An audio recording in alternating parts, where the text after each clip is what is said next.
Hello दोस्तों, कैसे हैं आप सब। आज की हमारी कहानी का नाम है इंस्टाग्राम। अगर अच्छी लगे तो चैनल को लाइक, शेयर और सब्सक्राइब करना ना भूलें। आस्था अपने मोबाइल में इंस्टाग्राम देख रही थी। उधर रसोई में दूध उबल रहा था और वह गैस पर फैलकर नीचे टप टप करके गिरने लगा। आस्था की सासू माँ मेघा जी रसोई में आई तो दूध उनके पैरों को छू रहा था। उन्होंने आस्था को आवाज़ लगाई पर उसने सुना नहीं। मेघा जी ने गैस बंद कर दी और सीधा आस्था के कमरे में गई। वो आस्था से बोली, बहू ये आज पहली बार नहीं हुआ है। तुम दूध चढ़ाकर मोबाइल में उलझ गई। सारा दूध रसोई में फैल गया है और ज़मीन पर भी चिकनाहट हो गई है। दूध भी बर्बाद हो गया है और सफाई की मेहनत भी लगेगी। मुझसे दूध गर्म करने को बोल देती। अब रसोई साफ करो। बहू से इतना बोल मेघा जी उसके कमरे में चली गई।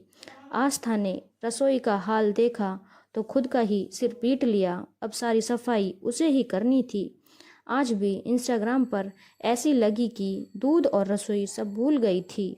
बस इसके बाद उसका चेहरा सूज गया। उसने शाम तक मेघा जी से बात नहीं की। अपने पति अमित के ऑफिस से ही वह उसे शिकायत करने लगी कि मम्मी तो मुझे डांटती ही रहती हैं। अमित ने आस्था को समझाया और मेघा जी के कमरे में चला गया। मम्मी, आस्था का मुंह फिर से फूला हुआ है। आपने आज उसे फिर से डांट दिया।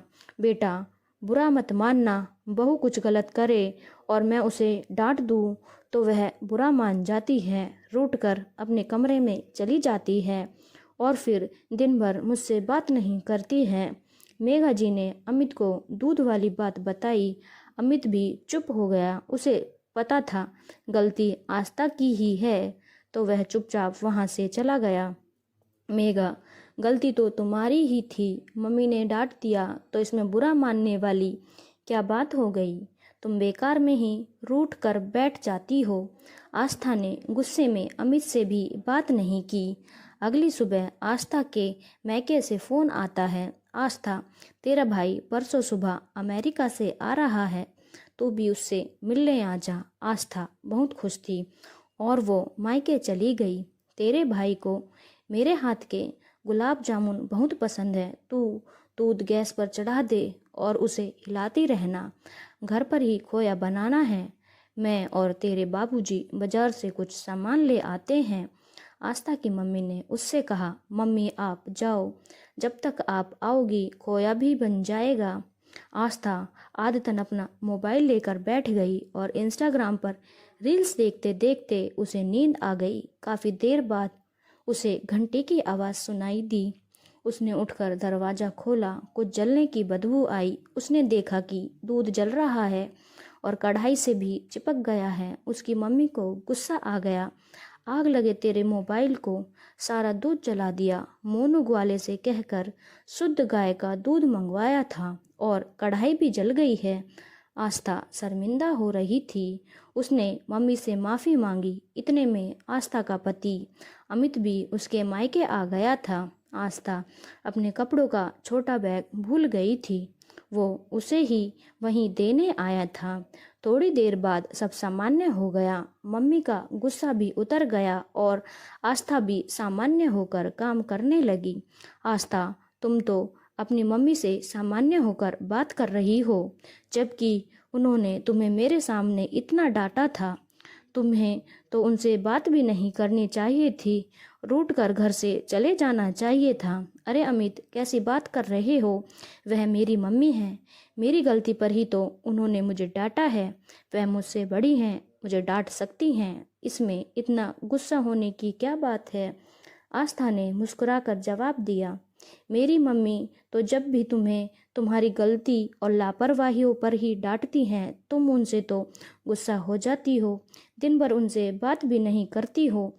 वह भी तुम्हारी माँ समान है, तुमसे उम्र और अनुभव में बड़ी हैं, तुम तो उनसे कभी माफ़ी नहीं मांगती हो। अमित की बातें सुनकर आस्था निशब्द थी। आस्था की शादी के बाद लड़की को नई पहचान मिलती है, उसमें नारित्व का महान गुण पनपता है। तुम्हारी मम्मी और मेरी मम्मी को गृहस्थी चलाने का वर्षों का अनुभव है। तुम उनके अनुभवों से काफ़ी कुछ सीखी हो। उनसे प्रेरणा ले सकती हो, पर तुम मेरी मम्मी पर ही गुस्सा करने लगती हो। यह तो ठीक नहीं है। जिस तरह तुम अपनी मम्मी से माफ़ी मांग लेती हो, फिर से सामान्य हो जाती हो, ऐसे ही अपने घर में भी किया करो। अपनी गलती पर माफ़ी मांगने से तुम छोटी नहीं हो जाओगी। अमित ने आस्था को प्यार से समझाया। आस्था ने अमित से वादा किया और अपने भाई के साथ 3-4 दिन मायके रुक कर वह अपने ससुराल आ गई। एक रोज रात को उसने सब्जी चढ़ाई और अपने मोबाइल में लग गई। मेघा जी भजन कीर्तन से आई तो उन्हें जलने की बदबू आई। मेघा जी ने उसे फिर डांटा। जल्दबाजी में आज भी आस्था गैस की आंच कम करना भूल गई थी। आस्था ने डांट सुनी और तुरंत मेघा जी से माफ़ी मांगी। मम्मी, मुझे माफ़ कर दीजिए, मेरी गलती थी। मैंने सब्जी हिलाई नहीं और इसे तेज आंच पर चढ़ाकर मैं मोबाइल देखने में व्यस्त हो गई थी। मेघा जी अचंभित थी कि आज बहू ने माफ़ी भी मांग ली और रूठ कर भी नहीं बैठी। दरवाजे पर ऑफिस से लौट कर खड़ा अमित अपनी पत्नी आस्था को देखकर मुस्कुरा रहा था। दोस्तों, सास कुछ भी कहे, डांटे या समझाए तो बहुत बुरा लगता है, पर माँ का कहा सुना डांट एक पल में बेटियां भूल जाती हैं। बहू ससुराल में बेटी बनकर रहे और सास जब भी डांटे उसमें ही माँ का रूप देखे तो घरेलू झगड़े कम हो जाएंगे। इस स्टोरी को लेकर आपकी क्या राय है, नीचे कमेंट करके ज़रूर बताइएगा। अगर आप और चैनल को लाइक, शेयर और सब्सक्राइब करना मत भूलिएगा। धन्यवाद दोस्तों।